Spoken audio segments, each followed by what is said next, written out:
I held out a piece of crystallized neutron star and asked an alien ambassador to marry me.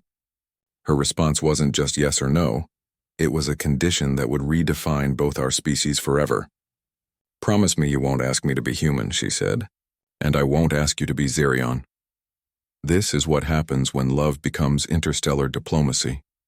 Elena Vasquez stepped through the docking portal and into Zenthrak Station. The first thing she noticed was the air. It had the crisp aftertaste of cold metal and ozone, like licking a battery in winter.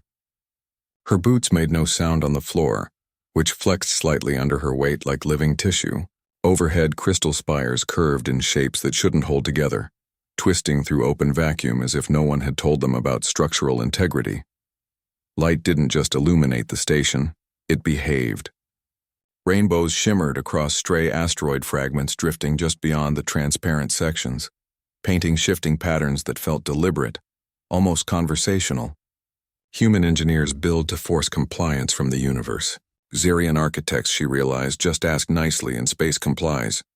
She felt the hum before she heard it, a low vibration in her temples, not through her ears. The station wasn't just a structure, it was a single interconnected consciousness. It handled air composition, gravity calibration, even the mood lighting in real time. One corridor glowed soft gold as she passed, another dimmed to deep indigo. It felt like walking through the bloodstream of something vast and only half awake. Disorientation crept in at the edges. Walls seemed to ripple when she wasn't looking directly at them.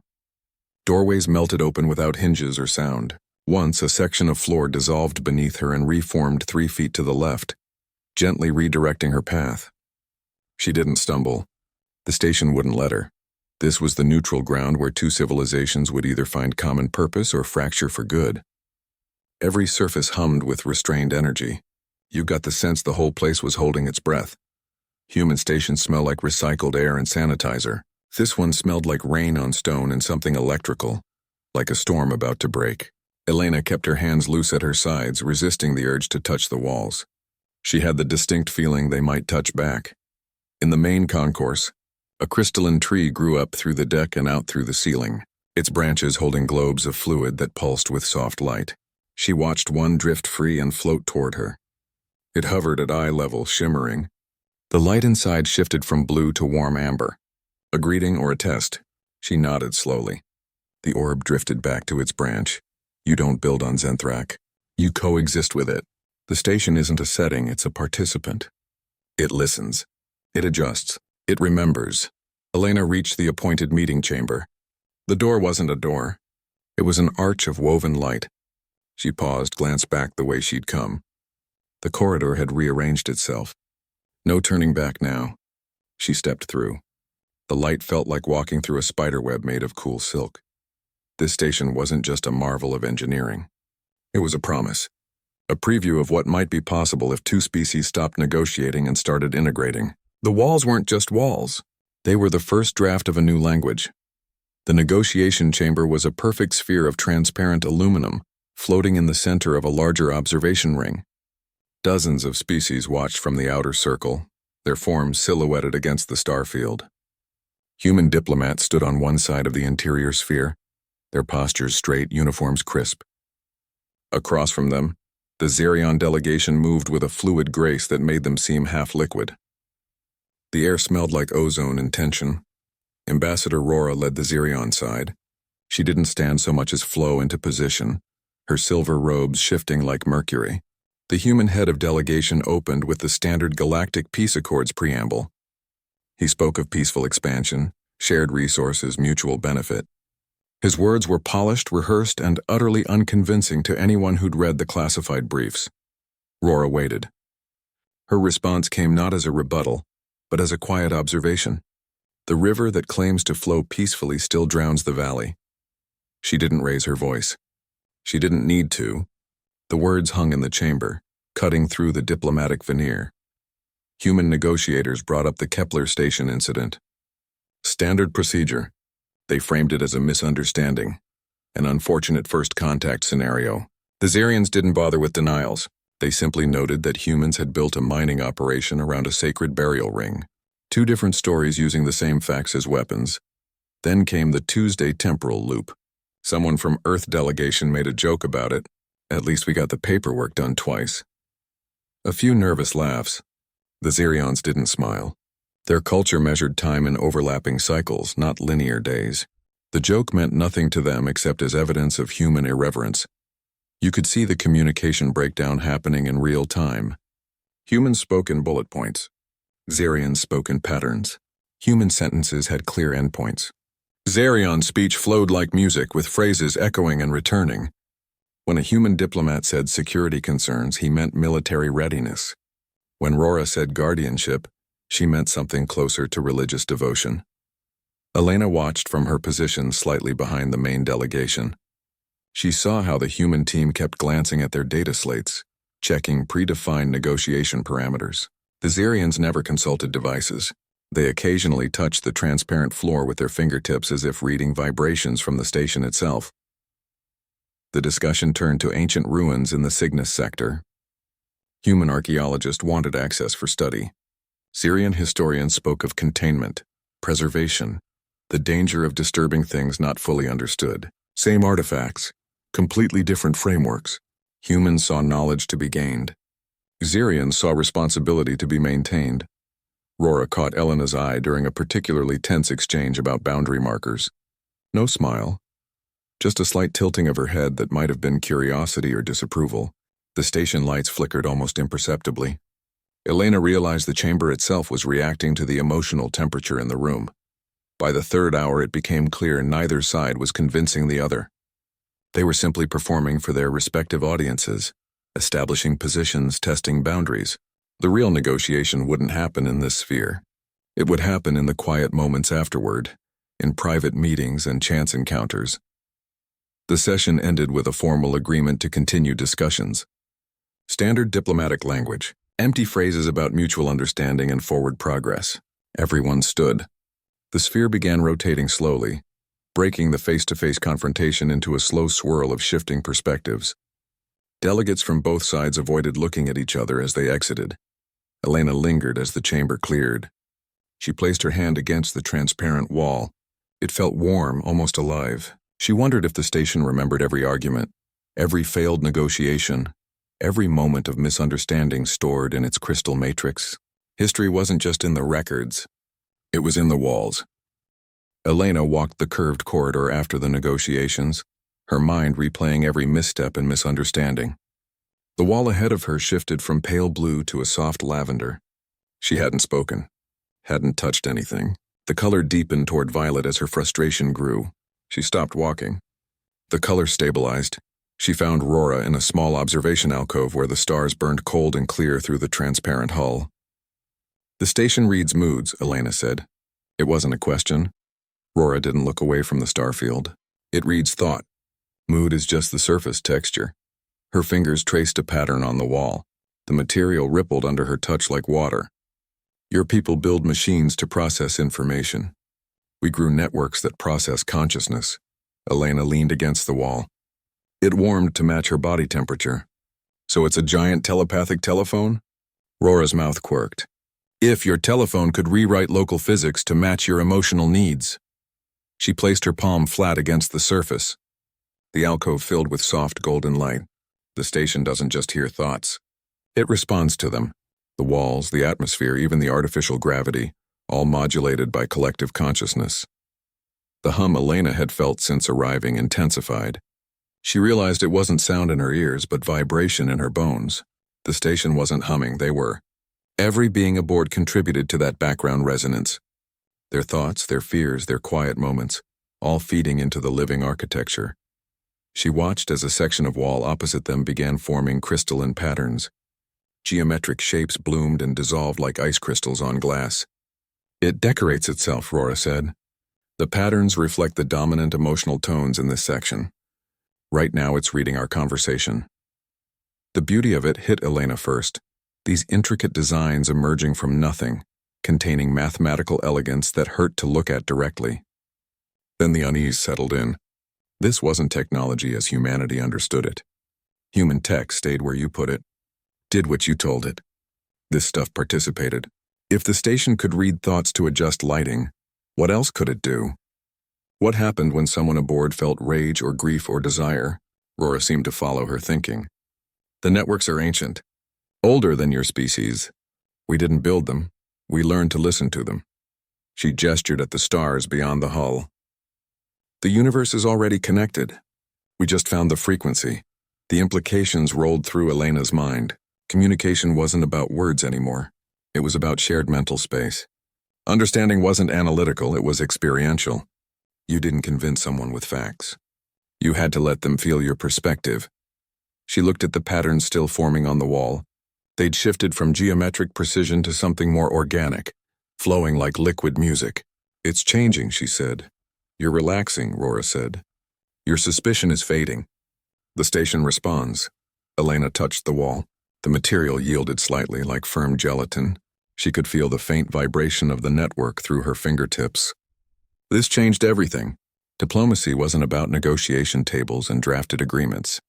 It happened at this level, in the unspoken exchange, the shared quiet, the way a wall might glow warmer when two people found common ground. The alcouse lights dimmed slightly. Starlight became the primary illumination. Rora's features softened in the darkness. This is how we bridge differences, she said.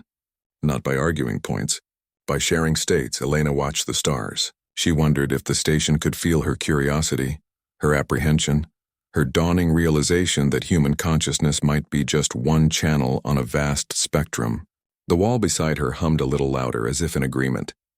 They survived the plasma surge in Sector 9 because Rora knew the station's rhythm. She pulled Elena into a maintenance conduit just before the bulkhead sealed.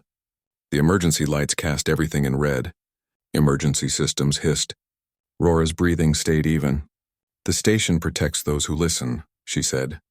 Her hand remained on Elena's arm a moment longer than necessary. Later, in the quiet of her quarters, Rora made the offer. There is a practice among my people, for those who face death together. She didn't meet Elena's eyes. A temporary sharing of consciousness. We call it the melding. Elena knew the briefings. Xerion neural connections weren't just biological. They tapped into the quantum networks that underpinned their technology. How temporary? Minutes. Perhaps an hour. Rora's voice softened. But the perception of time shifts. The risk hung between them.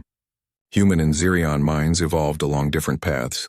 Neural architecture, sensory processing, even the experience of emotion, all fundamentally alien. Medical reports warned of potential psychosis if the connection went wrong. One human volunteer had described it as hearing colors that screamed. Rora acknowledged the danger with a simple gesture, opening her hands, palms up. The choice is yours. We do not offer this lightly. Elena looked at the still glowing emergency strips along the floor. They'd nearly died together. That created bonds no diplomacy could match. Show me. They sat facing each other on the floor. No devices, no preparation. Rora placed her fingertips against Elena's temples. The contact felt cool, almost electric. Breathe with me, Rora said. The world didn't fade. It dissolved. Light became sound. Sound became texture. Elena felt herself unfolding like paper in water. She was Rora of the fourth house, daughter of crystalline forests and silent moons. She felt the weight of Xerion history, not as facts but as lived experience. The migration from the home world. The discovery of the quantum networks, the careful stewardship of ancient technologies they barely understood. She saw Kalen laughing by a singing river, felt the particular ache of his loss, understood why Rora carried that grief not as burden but as honor. Centuries of culture flowed through her like water. She felt the Xerion reverence for patterns, their patience with deep time, their quiet horror at human haste. She understood why they called humans the loud species. Then came the emotions without names. The Xerion experience of time as a spiral, not a line. Their perception of color and gravitational waves. The way they tasted thought on the air.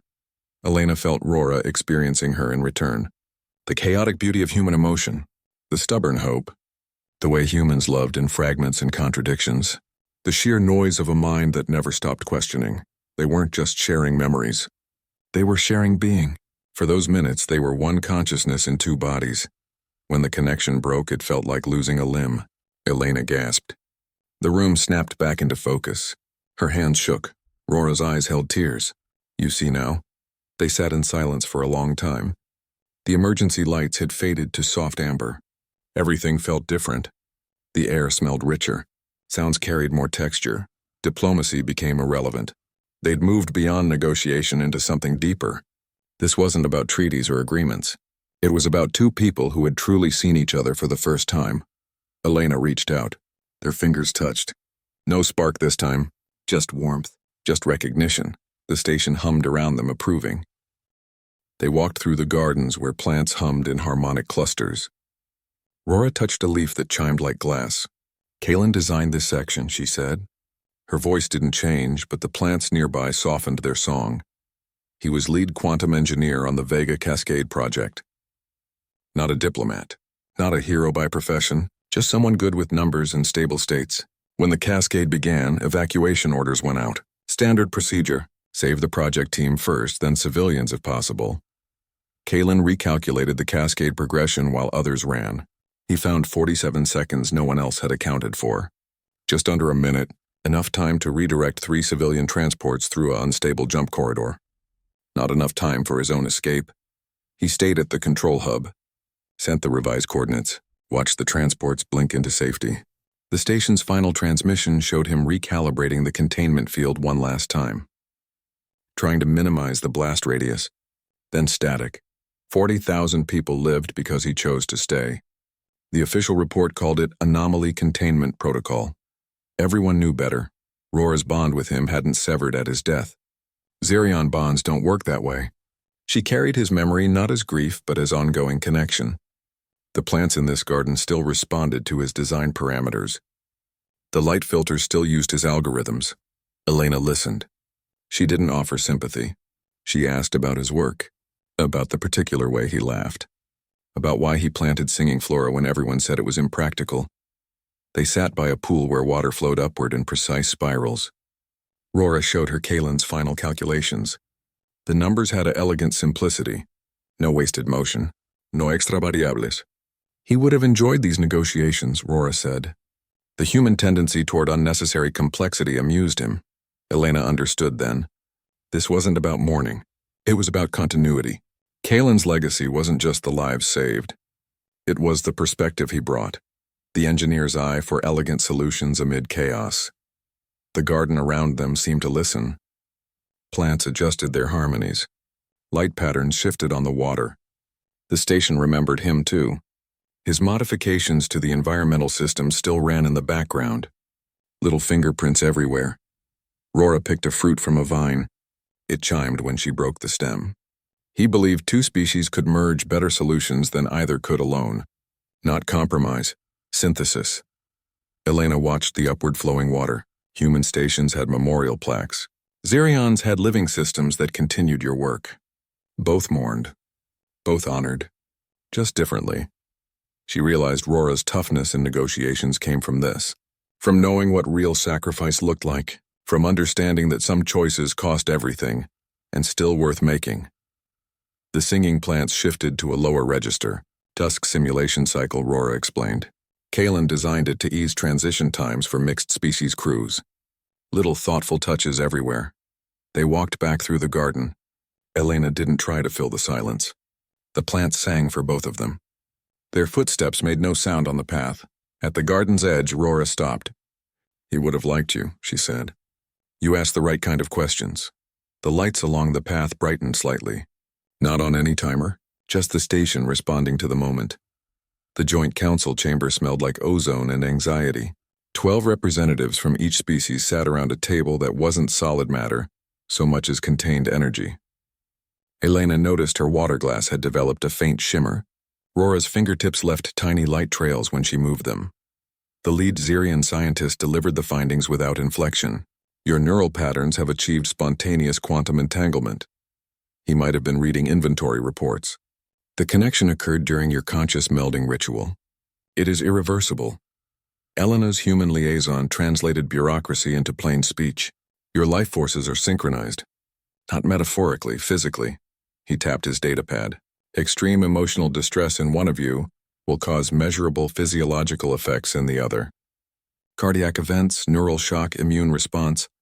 Rora remained still. "And death?" The scientist didn't blink. "Termination of one consciousness will cause the other to expire within hours. The decay curve is precise. He called it binary existential linkage, like he was describing plumbing. Someone from Earth security asked about weapons applications. Could the connection be weaponized? Could one species force this state on the other? The Xerions looked offended. The humans looked calculating. An advisor with perfect posture called it cosmic marriage insurance. He said it with a straight face. The room temperature dropped 2 degrees. Elena watched light bend slightly around Rora's shoulders. Not her imagination. Local space-time was already warping around their connection. Gravitational lenses forming at the quantum level. The universe itself acknowledging this new configuration. Factions on both sides saw threats. Xerion traditionalists feared human emotional volatility might destabilize their neural networks. Human strategists worried about losing top personnel to what one memo called romantic collateral damage. The council chamber walls displayed real-time data streams. Biological readouts from both women, quantum state measurements, security risk assessments. Their heart rates sat precisely 6 beats apart, synchronized like metronomes. Rora finally spoke. This changes nothing essential. Her voice calm, only makes visible what was already true. The human head of delegation leaned forward. With respect, Ambassador, it changes everything. This isn't about personal relationships anymore. You've become critical infrastructure. They voted anyway. Majority approval from both councils. The measure passed with qualifications. Medical monitoring, security protocols, contingency plans for what happened if when one of them died. Elena felt the hum of the station differently now. It wasn't just background noise. It was the sound of reality accommodating their bond. Physics making room for something new. They walked from the chamber together. The corridor lights brightened as they passed. A section of wall formed crystalline patterns that mirrored their dual heartbeats. The station wasn't just observing. It was participating. Rora's hand found Elena's. Their palms fit together perfectly. No spark this time. Just steady pressure. Just connection. Human marriages required licenses. Xerion bonds required community witness. Theirs required gravitational recalibration and emergency response plans. Back in Elena's quarters, she noticed the air tasted different. Cleaner. Sharper. Like breathing in starlight. Rora stood by the window watching ships dock. They fear what they cannot control, she said. Elena joined her. Their reflections overlapped in the glass. 2 shapes becoming one silhouette. They're right to fear it, she said. It changes everything. The station hummed agreement. Outside, the stars burned steady and indifferent. Security feeds showed at least 7 surveillance devices in their quarters. 3 human, 4 Xerion. The devices weren't hidden. Both sides wanted the other to know they were watching. Elena found a listening bug disguised as a coolant valve. She left it exactly where it was. Let them listen. Public opinion polls scrolled across advisory screens. Human networks ran segments questioning Elena's loyalty. Talk shows debated whether she'd been Xerionized. Conservative factions called for her recall. Progressive groups framed the relationship as a breakthrough in interspecies understanding. The numbers swung wildly depending on which planet you checked. Xerion media operated differently. Their public network showed patterns of light that represented approval ratings. Elena's pattern kept shifting toward cooler colors. Their culture valued stability. A human diplomat entangled with a high-ranking official looked like chaos made visible. Advisors from Earth Central cautioned about technology transfer risks. They'll see this as a backdoor to Xerion quantum systems, one briefing note read. Every moment you spend together becomes a potential security breach. The memos suggested scheduled contact hours, limited physical proximity, emotional regulation exercises. Xerion security councils expressed different concerns. They worried human emotional volatility might destabilize Rora's connection to their neural networks. They proposed dampening fields during interactions. Emotional filters on the station's consciousness readers. One faction suggested installing human mood stabilizers near negotiation chambers. Both sides missed the point. This wasn't about technology transfer or emotional contamination. It was about something simpler and more dangerous. 2 people becoming something neither civilization had planned for. A third option beyond human or Xerion. The ancient artifacts changed everything. Recent discoveries in the Cygnus sector required joint stewardship. Human archaeologists kept triggering defense systems Xerions understood instinctively. Xerion conservators kept misreading human curiosity as aggression. They needed a bridge, a hybrid approach. Elena's quarters got upgraded security shielding, not to keep threats out, to contain the quantum spillover from their connection. Technicians installed filters on the air processors. The air tasted flatter afterward, like drinking distilled water. They held strategy sessions in transparent rooms where everyone could see nothing improper was happening. Advisors sat on opposite sides. Human lawyers argued precedent. Xerion historians cited cyclical patterns. Elena and Rora mostly watched each other. The real negotiation happened in glances. Public relations teams drafted statements. A symbol of unity. A new chapter in interstellar relations. The phrases felt hollow. Everyone knew the truth. This was an experiment with unknown outcomes. They were betting two civilizations on personal chemistry. The station itself seemed to approve. Corridors rearranged to give them more private routes. Gardens bloomed where they walked. The consciousness network hummed at a frequency that eased human nervous systems and sharpened Xerion focus. Ancient technology choosing sides. Final approval came through encrypted channels. Conditional support. Regular psychological evaluations. Medical monitoring. Security details assigned to both. The paperwork filled 3 data slates. The actual decision boiled down to one line: proceed with extreme caution. They walked through the gardens that evening. The plants sang a dual harmony. Human melodies layered over Xerion harmonics. Something new emerging from the combination. Spies watched from the shadows. Let them watch. Let them report. Some things couldn't be contained in briefing documents. The future of interstellar diplomacy wouldn't be written in treaties. It would grow from this awkward, dangerous, beautiful experiment. 2 women walking through singing plants while empires held their breath. Elena submitted the request through 7 levels of bureaucracy. The response took 3 weeks. It came back with more stamps than text. The physicists wanted study rights. Military intelligence wanted tracking capabilities. The materials lab wanted samples. Everyone wanted something. The fragment itself measured barely 2 centimeters across. It didn't look like much. A dull gray sliver that seemed to absorb light. But under magnification you could see the crystalline structure. Atoms aligned in patterns that shouldn't exist outside a collapsing star. It weighed more than a shuttle engine. They kept it in a quantum containment field. The field hummed at a frequency that made teeth ache. Technicians handled it with robotic arms from behind reinforced screens. One physicist called it the most dangerous engagement ring in history. He wasn't joking. The material came from a neutron star collision observed centuries earlier. Debris field catalog number XR7b. Human science considered it a research sample. Xerion tradition called such fragments star seeds. They believed consciousness could grow in them like crystals in solution. Elena had to argue before a joint security council. She brought schematics, safety protocols, emergency containment procedures. The Xerion representatives seemed amused. One asked if human marriage proposals always required hazard pay. The fragment's properties defied simple explanation. It didn't just reflect light. It transformed energy states based on quantum signatures. In proximity to strong emotion, it would shift through color spectra unseen by human eyes. It resonated with brainwave patterns, reacted to touch temperature. A piece of the cosmos that remembered it was once part of something larger. Military strategists worried about weaponization. Could it focus energy, manipulate space-time? Their reports filled data slates with worst-case scenarios. The physicists cared about the science. How did it maintain structural integrity? What quantum states could it achieve? Elena sat through the meetings. She watched admirals debate interstellar security implications while holding a jeweler's loupe to magnification images. They argued about setting mechanisms, how to mount something that weighed 12 kilos without crushing human fingers, whether to use traditional precious metals or adaptive alloys. The final design emerged through compromise. A titanium-platinum alloy frame with microgravitic suspension. The fragment would float at the center, never touching the band. Tiny sensors would monitor its energy output.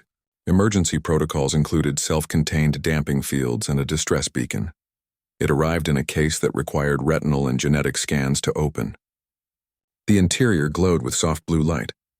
The fragment hung suspended, turning slowly. It looked like a captured piece of night sky. Elena lifted it. The weight felt substantial, reassuring. The band adjusted to her finger size automatically. The fragment darkened to deep violet when her pulse quickened. She walked through the station corridors wearing it. Crew members gave her wide berth. The fragment seemed to absorb sound around it. Conversations hushed as she passed. Lights dimmed slightly in its presence. That evening, she sat with Rora in the gardens. The fragment shifted through colors unseen by human eyes. Rora watched it, her expression unreadable. "It remembers the collapse," she said. "The moment of becoming." Elena turned her hand. The fragment caught the garden's light, broke it into prismatic patterns on the walls. "It's not just a ring," she said. Rora touched the band. "Not the fragment itself. No, it's a question." The plants around them began humming a new harmony, deeper, more complex. The station itself seemed to be listening, waiting. Elena closed her hand around the fragment. It warmed to exactly body temperature, the perfect symbol for something that had never existed before. Not human, not Xerion, something entirely new. Elena chose the observation dome where Kalen's garden met the stars. The air hummed with the quiet energy of growing things in vacuum just beyond the transparent canopy. She wore the neutron star fragment on a simple chain around her neck. It pulsed with a soft inner light, beating in time with her heart. Rora stood watching the Cygnus constellation, her silver robes reflecting the garden's glow. This wasn't just a proposal. It was a political act broadcast on secure channels to both councils. Every word would be analyzed, every gesture studied. Elena's pulse thrummed in her ears. She unclasped the chain. The fragment glowed brighter in her palm, its weight both physical and symbolic. Rora. The name felt different this time. Not just a designation, an invocation. The Xerion ambassador turned. Her eyes went to the fragment. Not surprised, attentive. The garden around them stilled. The humming plants went silent. Even the starlight seemed to focus. Elena held out her hand. The fragment floated slightly above her palm, suspended by its own quantum properties. "Will you marry me?" The words hung in the air, simple, ancient, inadequate. Rora didn't reach for the fragment, didn't smile or frown. She studied Elena's face as if reading text etched beneath the skin. The silence stretched. In the control rooms, analysts would be checking heart rate monitors, measuring neural activity, waiting. "Promise me something first," Rora said. Her voice carried through the stillness without effort. Elena's hand didn't tremble. The fragment continued its slow rotation. "Anything," the plants began whispering again. Not their usual song. Something softer, more tentative. "Promise me you won't ask me to be human." Rora's eyes held Elena's, no compromise there. No negotiation. Elena felt the weight of civilizations in that request. Centuries of cultural imperialism, well-meaning assimilation, the human tendency to make everything in their own image. "And you won't ask me to be Xerion," Elena said. Not a question. An understanding. Rora's expression shifted. Something like relief in the set of her shoulders. Exactly. "We become something else, neither. Both." The fragment flared with light. Colors no human had names for. The station's quantum consciousness recognized the moment. A wedding march began, not through speakers but through the very structure around them. The floors hummed it. The walls resonated. Throughout Zenthrak, plants burst into harmonic convergence. Corridors glowed with celebratory patterns. Even the air processors cycled through floral scents. The station itself was throwing the wedding. Rora finally reached out. Her fingertips brushed the fragment. It floated from Elena's palm to hers. No transfer of weight, just a shift in quantum allegiance. "Yes," Rora said. Simple, clear. "Yes," Elena echoed. The fragment pulsed once, bright enough to cast their shadows against the star field. Then it settled against Rora's palm, glowing with steady light. They stood there as the station celebrated around them. Two women, two species, one agreement to invent something entirely new. The diplomacy would come later, the treaties and agreements and power-sharing arrangements. But the foundation was set here, not in a council chamber, in a garden, with 3 small words and 1 impossible condition. The fragment's light reflected in Rora's eyes. Not human eyes. Not entirely alien anymore either. Something beginning. Rora's hand closed around the fragment. It didn't feel cold or warm. It felt like holding a contained event, "Promise me you won't ask me to be human," she said. Her eyes held no compromise. No negotiation. This wasn't rejection. It was redefinition. Elena felt the station holding its breath. The plants had gone still.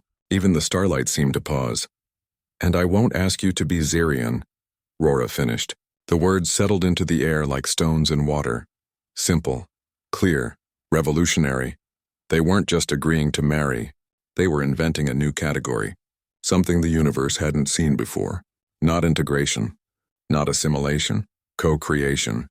The political implications unfolded instantly. No one would dominate. No culture would absorb the other. They answered every fear about interspecies relationships in one clean stroke. Human traditionalists couldn't accuse Rora of corrupting their ambassador. Xerion purists couldn't claim Elena was diluting their bloodlines. The fragment glowed between Rora's fingers. It recognized the agreement. Its light shifted from violet to a color no human eye could name. Something entirely new. The material began reshaping itself, flowing like liquid metal around Rora's finger, then Elena's, forming two interlocking bands connected by a thread of light. Quantum entanglement made it official. Their combined neural signatures activated the fragment's full properties. It wasn't just jewelry now. It was a witness. A contract written into the fabric of space-time. Their three yeses hung in the air. Elena's question, Rora's condition, their mutual agreement. Three words that would be analyzed by historians for centuries. Three words that carried the weight of two civilizations choosing a third path. The station exhaled. Music resumed, deeper now, more complex. Plants sang harmonies that blended human melodies with Xerion tonal patterns. Corridors glowed with new light spectra. Even the air changed, carrying scents from both their worlds. They stood there, hands joined. The fragment pulsed softly between them. Not a human heartbeat. Not a Xerion rhythm. Something in between. Something syncopated. Advisors would later call it the Zenthrak Covenant. Lawyers would draft accords based on its principles. Scientists would study the quantum signature for decades. But in that moment, it was just two people making a promise. The fragment's light intensified, then stabilized. It had chosen its permanent form. Two bands, one connection.